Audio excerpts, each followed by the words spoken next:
What if the thing you've been calling anxiety, it's actually your child's brain saying, I cannot organize, I cannot start this, I cannot shift gears, I cannot cope with this right now. Because from the outside, anxiety and ADHD can look identical. Refusing school, meltdowns over homework, panic when plans change, avoiding getting dressed, no sleeping, exploding when you try to help. So you think they must be anxious. And maybe they are. But here is what most parents are not told. Up to 50% of children with ADHD also have anxiety. Half. Which means anxiety might be real and still not be the root. And in this video, I'm going to show you how to tell the difference and the exact shift that helps you respond in a way that actually works. Because one small change a parent I work with made stopped 2 years of Monday meltdowns in under 2 weeks. Hi, I'm Izabela, a neurodivergent family coach, and before I get into this, I need to tell you something. My son has school-based avoidance. He gets tummy aches before school, he doesn't want to go, especially on Maths Day. Sometimes he looks unwell and school has to phone me to come and collect him early. And I am neurodivergent family coach. This is literally what I do for a living. And I still get those calls because here is what I know about my son. He worries about not finishing tasks on time, about zoning out in class and missing something important, about not passing tests. Those worries are real. The tummy aches are real. But underneath those worries, there are specific unsolved problems. And the anxiety, the tummy aches, the phone calls, the Math Day dread is what happens when those problems keep not getting solved. That distinction between the anxiety and the root underneath it is what this video is all about. I help parents of explosive kids reduce meltdowns and daily battles by understanding what actually is driving the behavior. So let's get into it. I want you to picture something. 2 trees, same leaves, same branches, same shape, but completely different roots. One is rooted in anxiety and the other rooted in ADHD and executive function overload. And the leaves, they look identical. Avoidance, meltdowns, refusing, big emotional reactions, sleep problems, constant reassurance seeking. So we look at the leaves and say, your child is anxious. But here is the problem.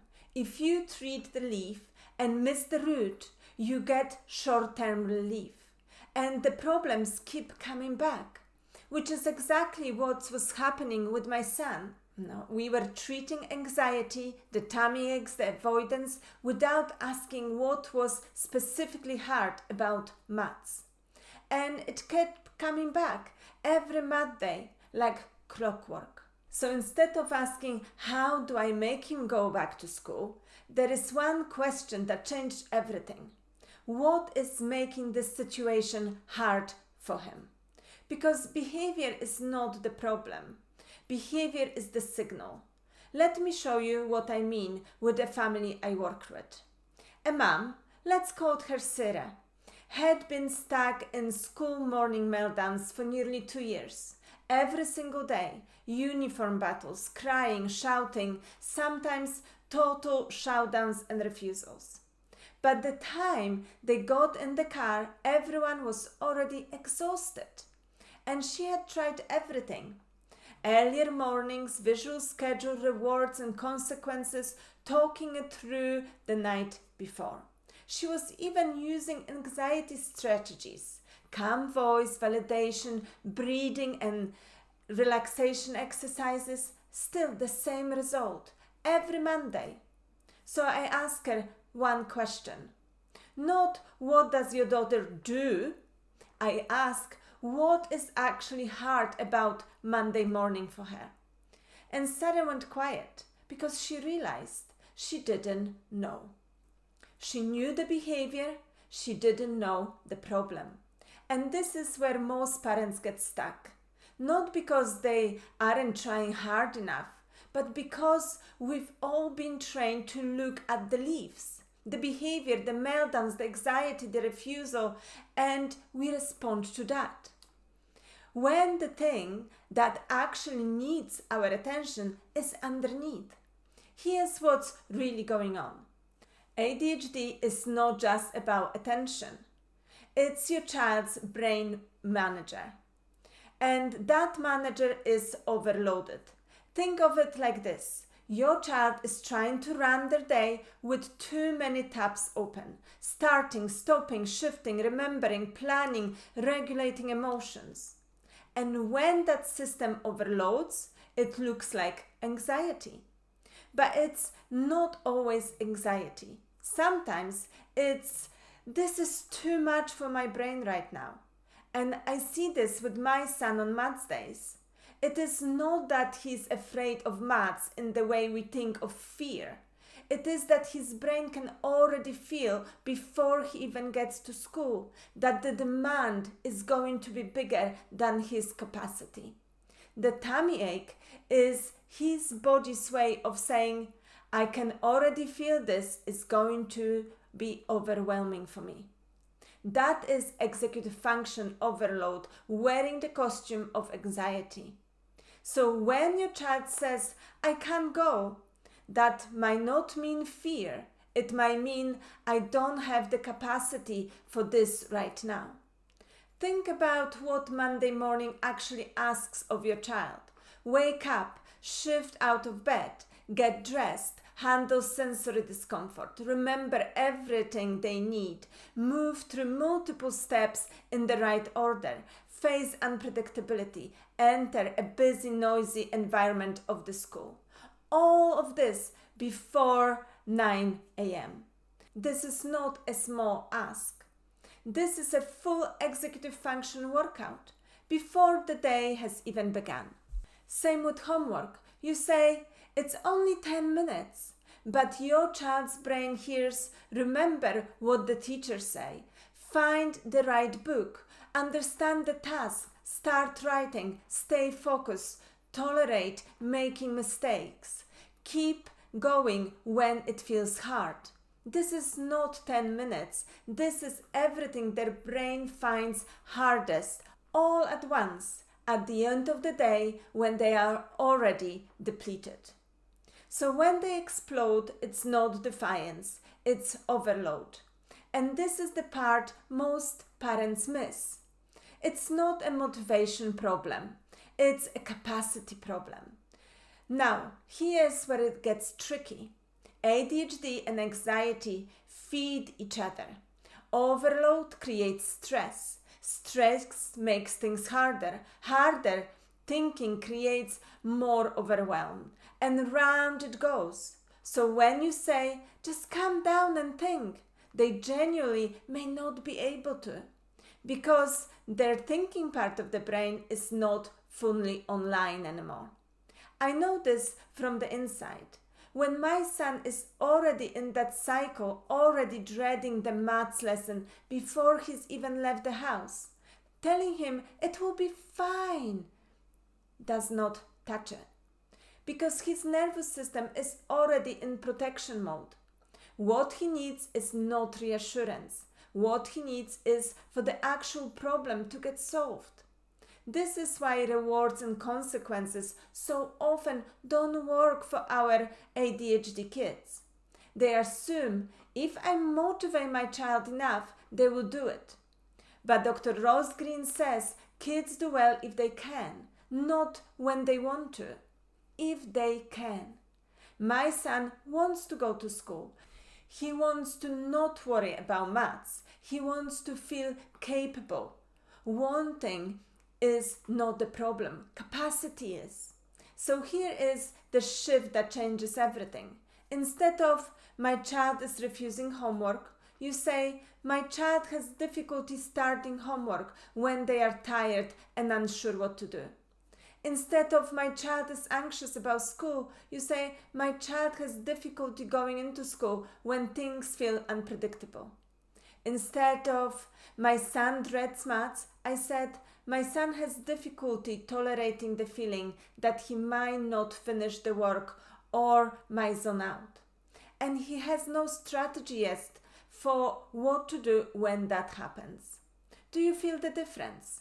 One version makes the child the problem, the other makes the problem the problem. And that is where you can actually start. So back to Sarah. When she stayed curious, her daughter eventually said, I had not knowing if Miss Henderson is going to be there. That was it. A teaching assistant, predictable, safe, familiar, and sometimes absent on Mondays without warning. That uncertainty was the problem. Not the school, not leaving the house, not anxiety. One specific solvable thing. So Sarah contacted the school and asked one thing. Can you let us know if Mrs. Henderson won't be in ahead of time? That's it. One text message.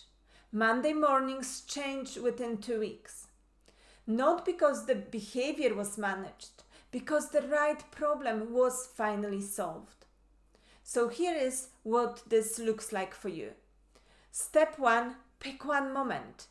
Not the anxiety, not school avoidance as a category. One specific reoccurring situation. Getting dressed, school morning, starting homework, coming to dinner table, turning off screens at 7 p.m. Maths days, whatever keeps producing the explosion, the shutdown, the feeling of anxiety. Start there. Step 2, get curious. At a calm time, not in the middle of the meltdown, not in the car on the way to school, not at the moment it is going wrong. Find a quiet moment after dinner at weekends and open it with, I've noticed maths days have been really hard lately. I'm not upset. I just want to understand what's going on. What's the tricky part for you? What's hard about maths? Then stop talking and listen with empathy and curiosity. Step 3. If they say, I don't know, stay with it. Don't give up. Most children will say, I don't know the first time. This is not conversation failing. That is your child's never having been asked to name this before. So you gently help them find out. Is it the starting the work or getting stuck in the middle that is hard for you? Are you worrying that you're not going to have enough time? Are you feeling like the teacher is not there to help you? Is it at every lesson or only sometimes? You are not interrogating. You are helping them find words for something that lives in their body as a tummy ache. Step 4, share your concern. Then solve it together. I understand that it's hard for you when you don't remember the instructions. But my concern is that leaving school early is making this feeling even bigger over time, and you're missing on all the other learning. What can we do about it? You are both working on the same problem, instead of against each other. So if your child looks anxious, don't stop at the surface. Look underneath. Because sometimes it is anxiety, and sometimes it's a brain that is overwhelmed by something specific. Something that has a name, something that can be solved. My son's tummy aches didn't get better because I taught him to manage his anxiety. They got better when we found the specific thing that were hard. The fear of not finishing in time, the dread of zoning out and missing instructions, not knowing what to do when that happens. And we started solving those things together with the school. The anxiety was real, but it was sitting on top of unsolved problems. And once we started solving those problems, his nervous system had less to be anxious about. That is what is available for you and your child too.